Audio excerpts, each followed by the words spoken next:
Hello, everyone. Happy Friday.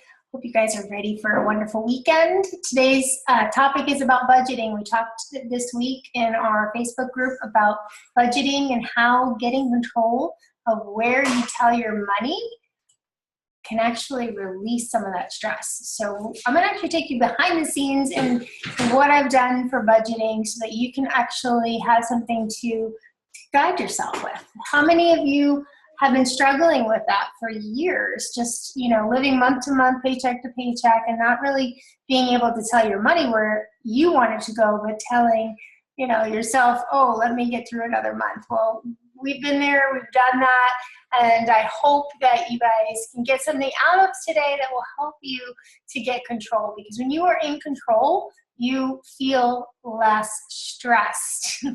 Okay, so I'm going to share with you a couple of tools, and hopefully you can put a little bit of action into place that can help you get control so that you have more opportunities for flexibility and some freedom in the future. And that's what we're aiming for, is for you to have that in your life so that you can have less stress, not more stress. Now, in the beginning, it may feel more stressed.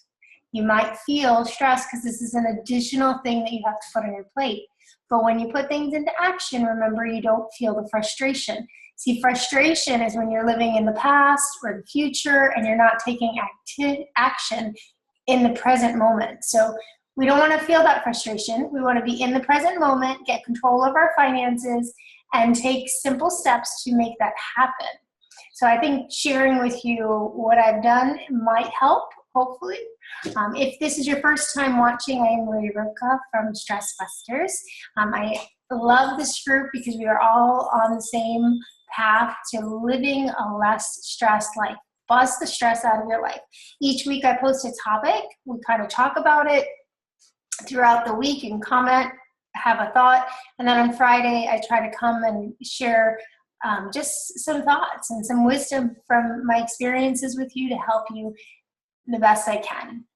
There are some videos in the videos tab from 30 days where I went and taught a lesson each day about stress, what it does for our bodies, and how you can overcome it and kind of bust the stress with simple strategies. So if you haven't watched those videos, please go into that tab and watch whatever you have time for today, and then a little more tomorrow, a little more the next day. Also invite people to the group. Please add people to the group so that they can also benefit from this wonderful community of people. Okay, so I'm going to share my screen and share with you a little bit about my budgeting. And then if you have questions or comments, just put them in the post underneath this video, and we will I'll answer them as we go along as the week progresses. Okay, so I want to share with you a sample of a budgeting sheet. I usually take some time to adjust it, and you'll see here a sample of what I actually have done in the past. What you want to do is work on figuring out what your bills are, weekly, monthly, even annually, so that you can account for all of your money. Okay, we took, like I said, Financial Peace University with Dave Ramsey, and there are some very specific steps that he has laid out for millions of people to get out of debt. And we implemented those steps years ago, and we are grateful for that, because if we had not had that knowledge, we'd still be going paycheck to paycheck to paycheck. And I'll share those steps with you in just a minute. One of the things that you have to do is list out your bills. And I'm talking everything that you want to spend your money on. Now, on this list, I don't have clothes because we didn't have a priority for buying clothes in this period of time, because we were trying to make sure that just the bills are paid. Bernie decided about February to come home, and we're working on our business, so we kind of tightened it up a little bit. So you'll notice that there's no clothes on there, but if you have a desire to buy clothes and you have a monthly expense for that, you have to list it down. What I do is I put the basic bills, the ones that just basically don't change: car insurance, Netflix, AT&T, gotta have those cell phones, right? Bright House, the electric. These are some basic bills that just never never change. And I list them out. I even put the date that they're going to come out of the checking account, so I kind of know and I can check off when they've been paid. And then I do a monthly budgeted items. These are kind of the discretionaries that change each month. And you'll notice that this monthly budgeted item right here, this amount, matches down here. I have groceries, nail and hair, gotta get that gray colored. Fun, having some extra fun. Girls extra, there's always something from school or some kind of event or something that they need extra money for. My oils, my Juice Plus.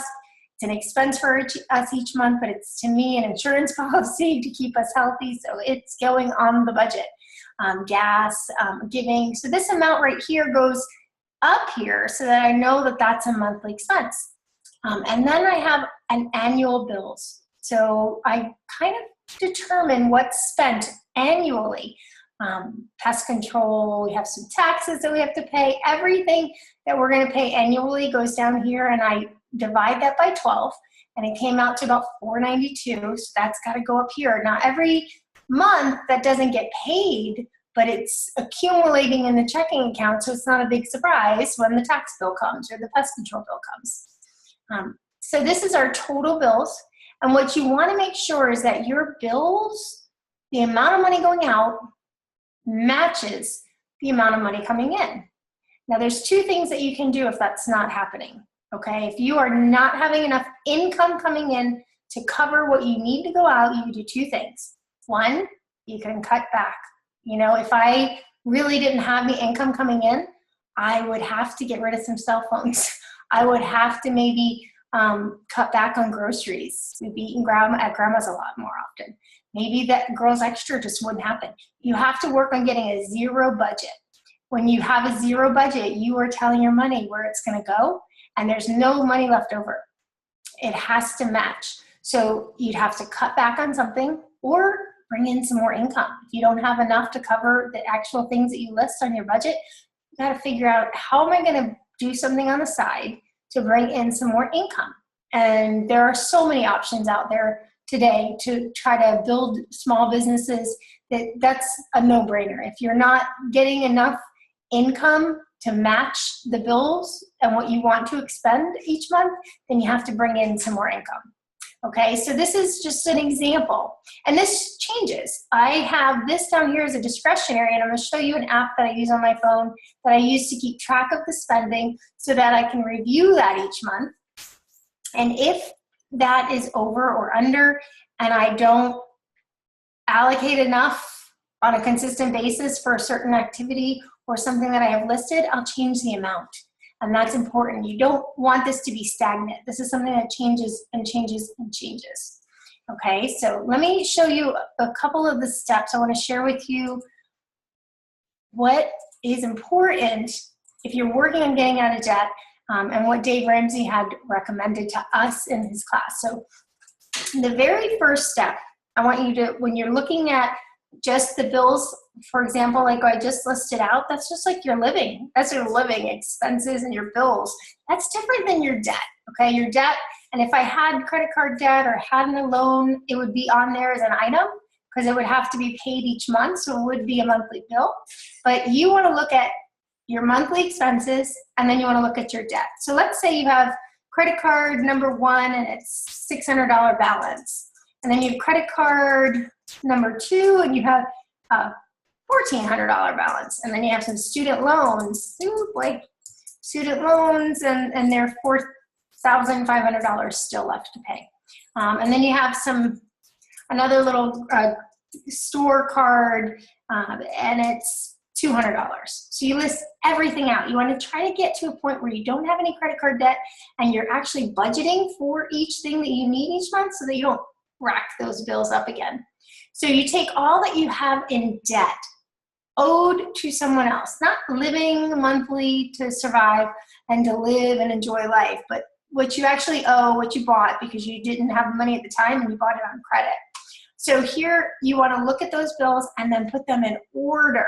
So in this case, what you want to do is pay the minimum amount on all the other bills except the smallest one, okay? So the first thing you would be working on is paying the minimum amount on all of these bills until you had an emergency savings account of $1,000. This is the goal of first step in Dave Ramsey's plan, because he says that if you have that $1,000 in a savings account, then when the car goes or you need a new tire or something happens, you don't go to credit again. You have that backup cash. So you always want to have this as number one step, and you have that emergency savings.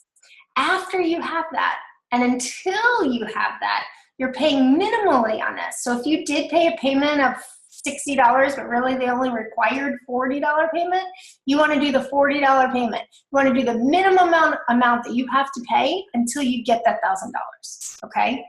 And then the next step, number two, is to work on the debt. So you want to get debt free. And by doing the minimum on all the bigger bills while working on the smaller bills, you start to feel better because you accomplished something. So in this case, we would work on credit card number 4, the $200 one.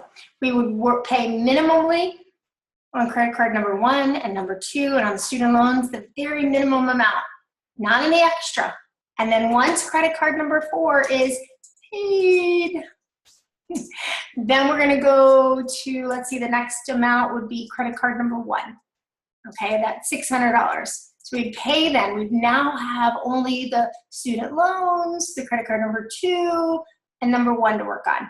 We put the minimum amount on everything except credit card number 1, and then we would get to that zero amount in our budget. So if we had an extra $500 that wasn't assigned anywhere, that's what we'd be paying on credit card number 1 every single month. And once that's paid, woo, yay, then we're gonna work on, let's see, credit card number 2.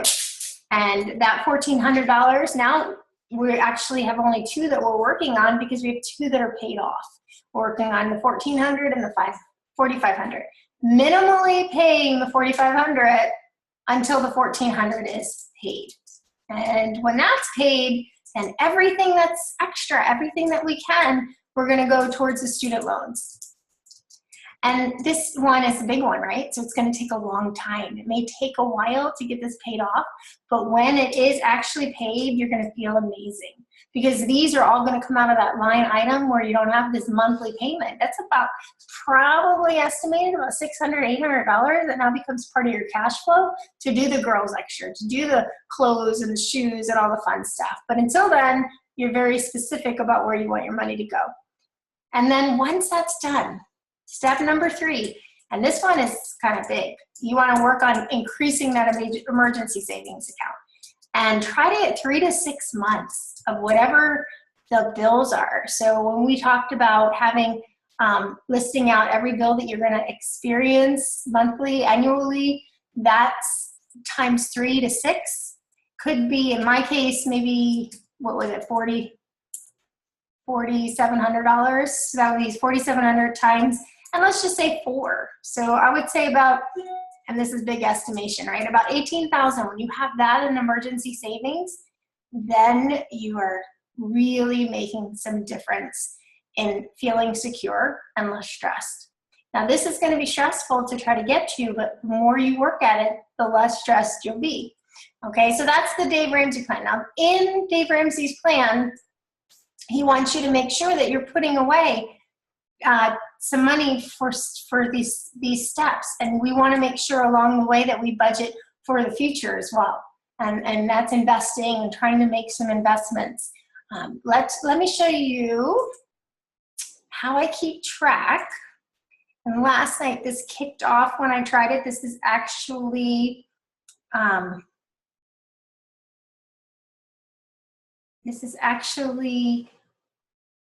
where it kicked off yesterday, and I actually recorded it twice. So hopefully this is not going to kick off.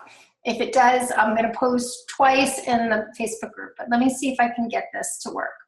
All right, so let's see. I'm going to share my screen.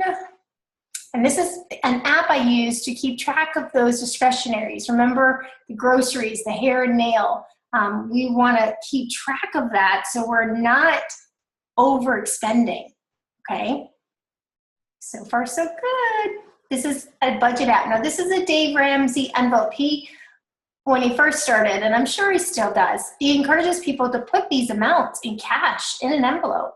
$1,000 in cash, the hair and nail, 125. When you don't have any more cash in there, you are, not going to spend money anymore in that area. Girls Extra, if you're going to designate $200 to that item, then when that envelope of cash is gone, it's gone. And you might switch some cash out of different envelopes to cover for the rest of the month, but the goal is not to do that. And that's why you adjust those amounts if you notice you're paying too much in one area than another. I can't carry cash around with me. I don't want to carry cash around with me. So I use this budget envelope. And this budget envelope, let me show you how it works. You can actually add the amount that you're going to plan on spending monthly in an envelope. So I have $1,000 in groceries, gas, $200, Girls Extra, Young Living, hair and nails, juice, plus fun, shoes. Now I threw this in as an example. If you wanted to, actually I did that yesterday just to kind of show you how it worked in my first, let me show you. So if you did have where you love shoes and you want to spend shoes money each month, you can create any envelope you want very easily. You can add an amount to it. So let's say you really love shoes and you're going to pay $200 a month for your shoes. And you can set it to be daily, weekly, monthly. I do monthly envelopes, and then I have an annual one I'll show you in a minute. So that $200 goes in there for shoes, and it says it will re-put the $200 every month then. And in this case, it's June 9th, and that's today's date. You can change that if you wanted to. But that will be every month on June 9th or whatever date you set. It will re-put $200 in that envelope for you, and it will clear it out. So that's kind of cool. So far this month, groceries, I budgeted $1,000. It automatically puts $1,000 in every month. I've spent $229, and I have $770 left, okay? Gas, I have a receipt in my basket I need to enter because Bernie went to the gas station. Girls Extra, we've spent $55, and we have that much left. So when you enter, so if you wanted to say, well, actually, let me do that receipt right now. Okay, so for gas, he went to the mobile. Not mobile me. He went to the mobile. He filled up. He has a Prius, so it was pretty cheap. I can go back and change the date when that happened, and I can save it. So now I have that transaction. And he, I don't trust him with the budget app. You can actually probably sync your envelopes up, but I don't know how to do that very well. I just have him put his receipts in there, and then I double check what's expended on the debit card so that I can put it in here. And I do this so that I can have actual record of what's been spent. When you look at your expenditures for the past month, you can go down to this little circle, and you can look at last month. You can see what was actually spent. You can do that in each category. The Girls Extra for last month, I had $38 that was overspent. So now I know, if I see that pattern every month that I'm overspending in one category, I might have to change that Girls Extra to 300, and maybe fun has to go down to 100. So you have to kind of keep track of your spending so you know where to tell yourself that you're going to put your money. Okay, so I love that app. I think that app is a good way on the road to keep track of your expenditures. When you're at the grocery store, you just hit it, you enter it, and you have some record of it. Now I do have where I did put in the every year. Now remember, in the every year annual bills, I divide that by 12, and I budget about $500 a month for that. It doesn't go out every month. It may sit there for 6 months and start to accumulate, but then the tax bill comes. But I do keep track of the things that I spend really money on. Gifts, car maintenance, some of that stuff I allocate, but it's not really a definite that it's going to be spent that way. So I keep track of it. And miscellaneous needs are things that I just didn't expect, you know, and I want to know if those things are happening, and so that I could plan better. And I do have them listed. You know, I didn't budget for $75 for something that we purchased at Hobby Lobby, and Bernie hurt his neck, so he had to get a neck brace, and we bought a hot pot. So, I mean, there were some expenditures that we had not planned on that did happen, and let's keep it real, right? So you want to keep track of that so you know, but that's on an annual basis, so not too bad.